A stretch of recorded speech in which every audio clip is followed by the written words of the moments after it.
Pessoal, bem-vindo a mais um módulo aqui com a Nursing Skills. Eu sou a André, enfermeira, tenho 26 anos de formação pela Unifesp. Vamos lá, o nosso assunto aqui nesse módulo vai ser cuidados com acessos gástricos. Quais são esses acessos? Então, sonda nasointeral, sonda orogástrica e gastrostomia. Muito bem, e o que a gente tem que saber antes, né? E quais são os nossos objetivos aqui no nosso estudo? Para que a gente coloca esse cuidado aí tão importante? Pessoal, porque é uma prática muito grande hoje na atenção domiciliária. Muitos pacientes que estão em casa fazem uso ou da sonda nasointeral ou da gastrostomia, tá? Ou mesmo na instituição de lar de repouso, né? Instituição de longa permanência para idosos, ou mesmo aí na instituição hospitalar, você vai encontrar muito, tá? Esses dispositivos. Então, para falar deles, a gente precisa entender a anatomia, né? Saber como é que é o nosso corpo, como é que ele funciona, principalmente a anatomia do sistema digestório, né? Da onde a gente vai fazer uso aí, né, onde os nossos dispositivos que a gente vai falar, eles são inseridos, tá? Então, precisa saber a anatomia. Quais são as indicações? Então, quais são os pacientes que vão ser contemplados, né, com esses dispositivos, tá? Quais são os tipos que a gente já adiantou aí um pouquinho, tá bom? O procedimento em si e os cuidados que a gente precisa ter, tá bom? Muito bem, vamos começar aqui com a anatomia. Aqui nós temos um homem aí, ó, olha aí, ó, septado ao meio, né? Pareado aqui a face e o sistema digestório propriamente dito aqui nessa imagem, ok? Então, nós temos aí o início, tá? Do sistema gástrico aqui na boca, né? Então, da boca, nós temos toda a parte da faringe, o esôfago, os órgãos, né, propriamente ditos, né, do sistema digestório. Então, vamos lá. O que a gente precisa entender com relação ao sistema digestório, tá? Então, existem alguns processos, né, da alimentação. Então, o sistema digestório é um sistema que ele é feito para nós podermos colocar energia dentro do corpo, né? Então, sem energia, as células não funcionam e a gente não consegue, né? Ninguém consegue se movimentar, fazer as tarefas, né? Que o corpo precisa, tá? Então, olha, ele mede 10 a 12 metros de comprimento, tá? E tem aí algumas funções aí, os seus processos, tá? Então, mastigação, deglutição, ingestão, digestão, que seria também a assimilação, tá? Absorção, melhor ainda, né? Para assimilar todo nutriente que nós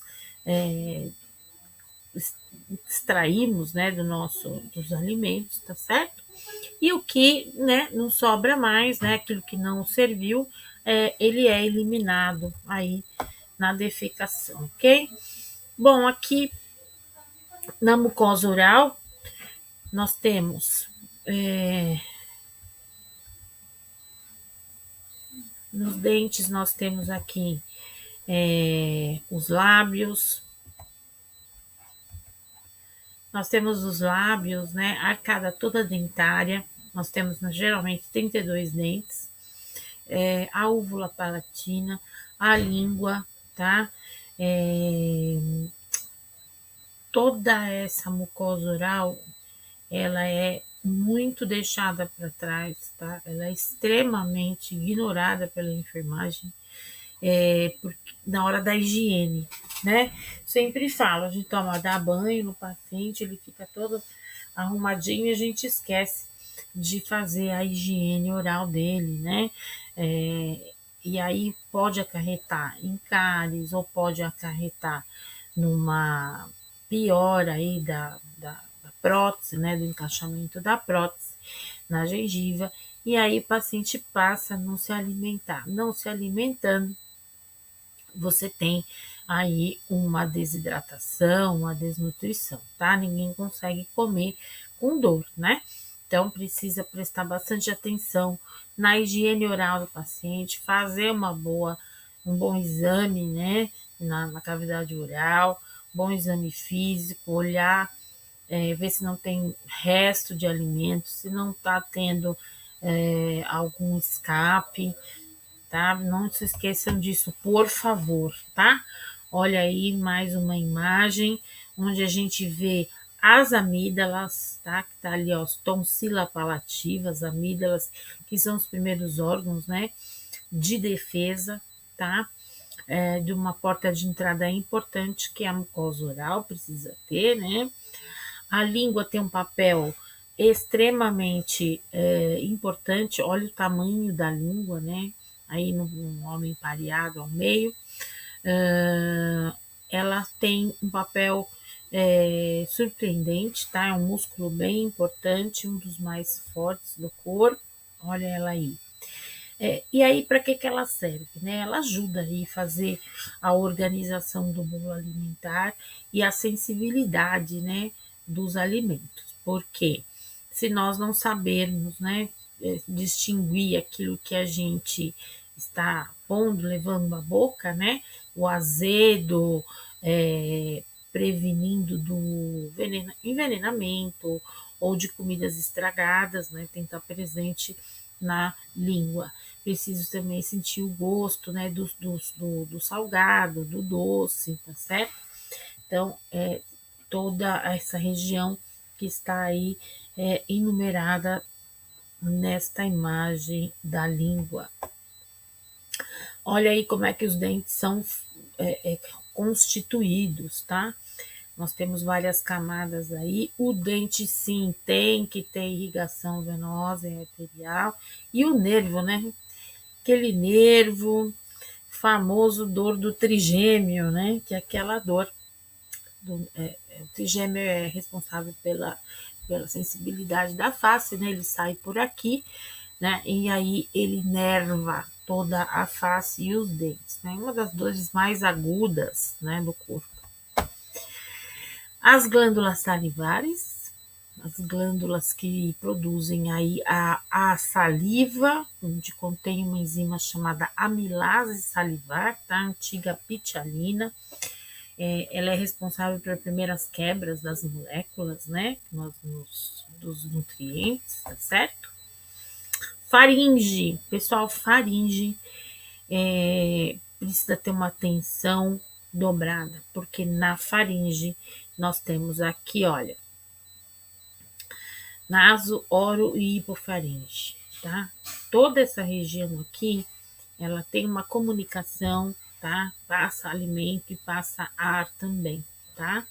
Então, se eu não tiver um sistema nervoso que faça toda esse mecanismo, tá? De fechamento da epiglote, né? Para não deixar a comida ir para a traqueia e para os pulmões, nós teremos aí, imagina todo o pulmão, né? Ele é estéreo, né? Imagina se eu tenho aí uma epiglote, né? Essa epiglote aqui que fecha, né? Aqui a traqueia, né? Então eu tenho aqui a traqueia. Então a epiglote se fecha quando o alimento vem, desce por aqui e aí ele não entra pela traqueia nem vai pelos pulmões, tá? Então, esse mecanismo tem que estar bem estabelecido e ele é muito frágil com o passar do tempo. Então, os idosos começam a apresentar esse tipo de complicação chamada disfagia, tá? Então, o seu paciente, você precisa prestar bastante atenção, tá? Nós falamos muito de disfagia nos outros módulos, tá bom? Você vai ver com detalhes, tá?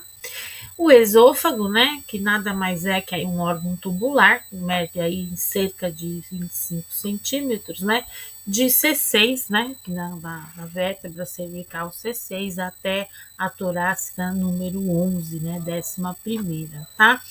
Então, é ele que vai encaminhar o alimento até o estômago, tá? Peritônio.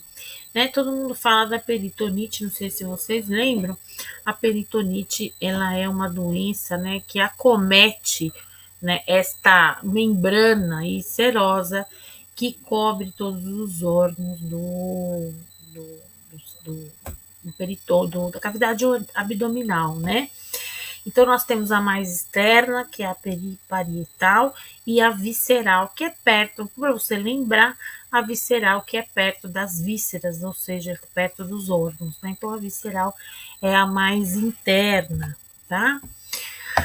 Nós temos depois o estômago.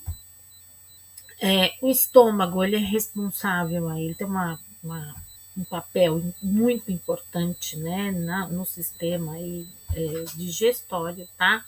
Então, ele é septado aí anatomicamente por fundo, corpo e a porção pilórica, tá? Então, ele tem aí a cárdia, que é a entrada, e o piloro, que é a saída do alimento, que já é septado aí mais uma vez, né? Ele recebe o bolo alimentar da cavidade oral, septado já pela saliva, né? Pela amilase salivar, e ele vai fazer uma nova quebra pela produção, né? Pelo ácido clorídrico, né? Que ele produz, tá? Ok? Então, olha, a capacidade dele é de 2 litros, tá? Então, ele tem as funções dele, renina, gastrina, né, absorção de vitamina B12, tá? Essa gastrina aí, e esse, deixa eu me passar para cá para vocês verem, eles têm papel importante na fome, tá? Muito bem.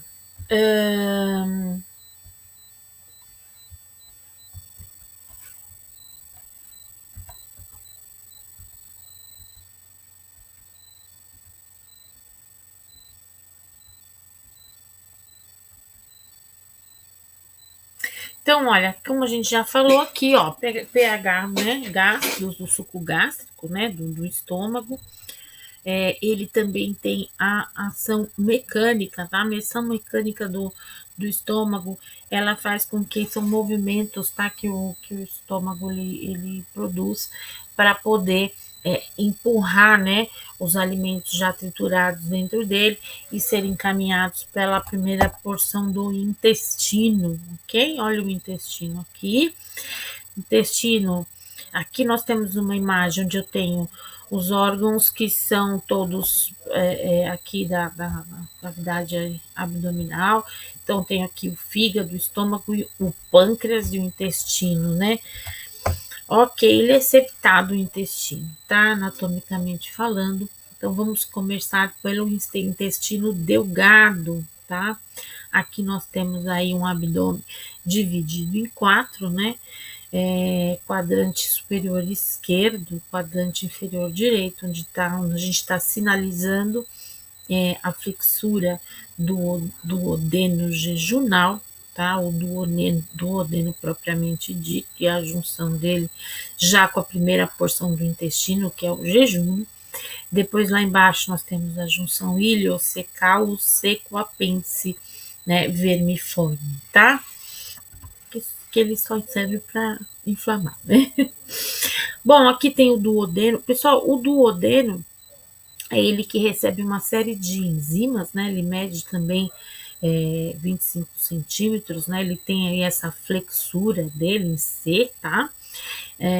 Tem aí dividido também em partes, né? Olha aí, ó, o ducto, cabeça do pâncreas, e aí já a porção já do jejum. E aí nós temos uma glândula, tá? Pâncreas é uma glândula, tá? Faz parte do sistema endócrino, assim como o fígado. Então, o fígado e o pâncreas, né, fazem parte do sistema digestório e não são vísceras, né? São glândulas, né, consideradas aí, né? Parece um peixe, né? Olha aí a constituição dele, parece um peixe. Ele tem uma relação intrínseca aí de proximidade com o duodeno, e aí na frente o fundo do estômago, tá? dentro, né, o que faz, né, do que é constituído, né, o pâncreas, eles têm aí um grupo de células chamadas células de Langerhans que produzem a insulina e o glucagon. Os dois, pessoal, são responsáveis pela produção, ou melhor, pela equalização, né, da glicemia, da glicose, tá? No corpo, ok?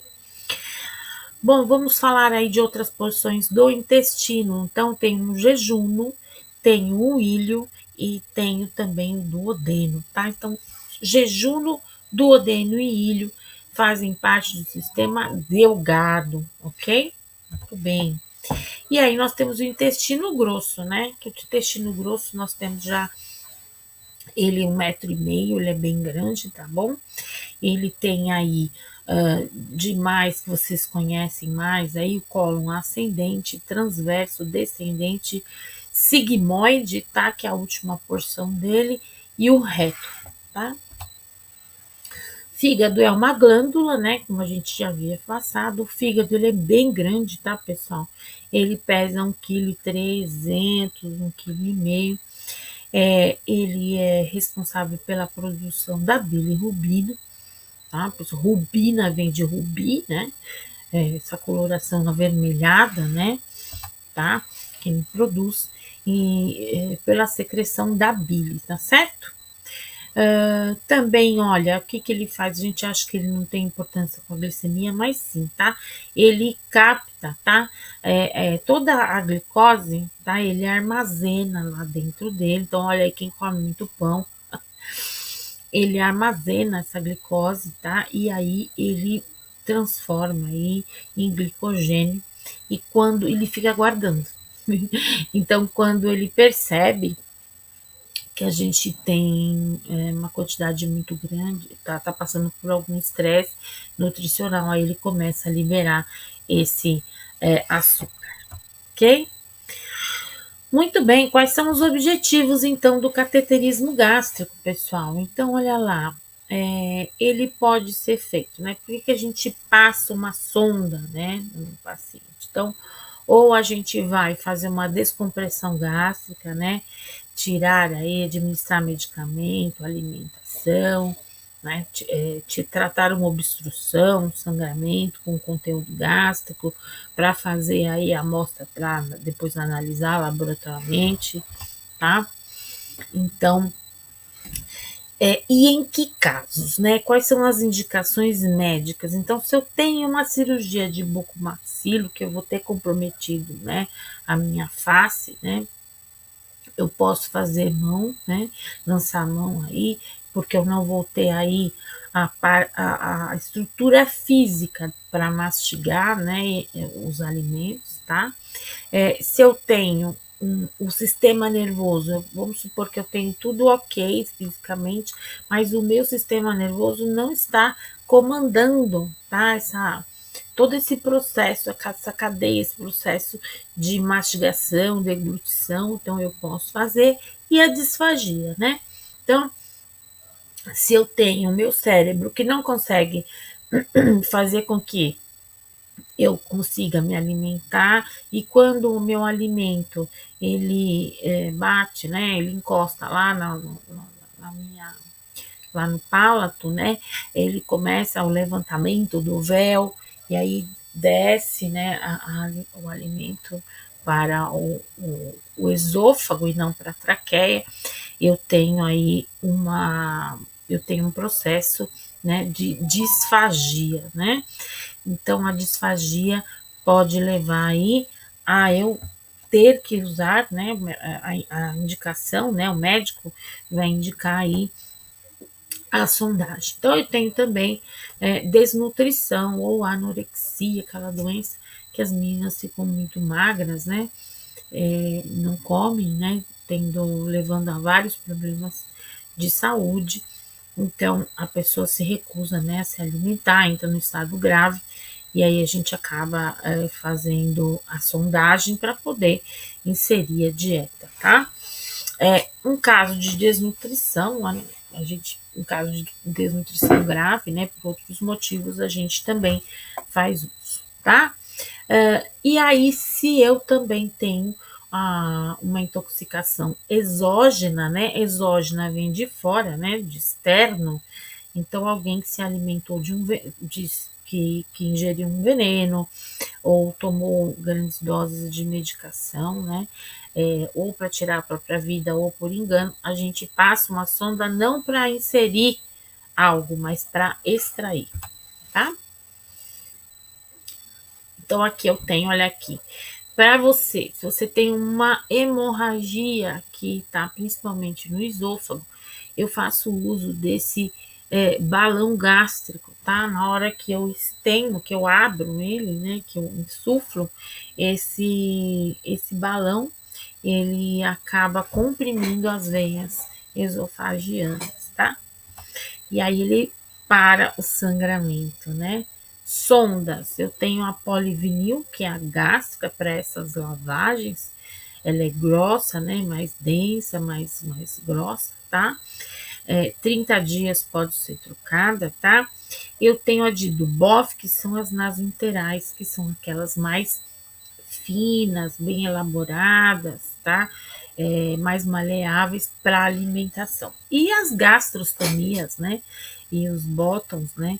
Que já tendo um paciente mais avançado, né? Que a gente sabe que esse paciente vai ficar por um bom tempo com a dieta artificial, a gente migra essa sonda para a região gástrica, tá? Para fundo de estômago mesmo, tá?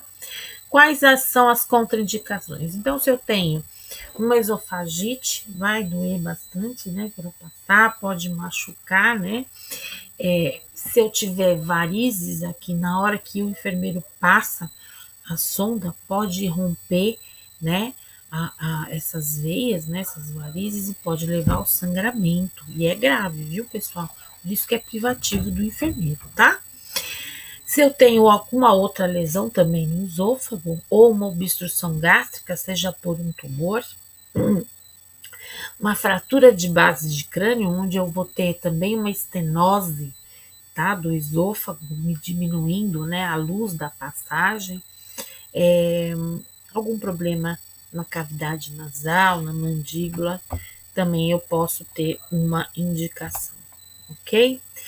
Tipos de catéteres, então eu tenho a sonda nasogástrica, a nasointeral, a gastrostomia, o bottom e a jejunostomia, tá?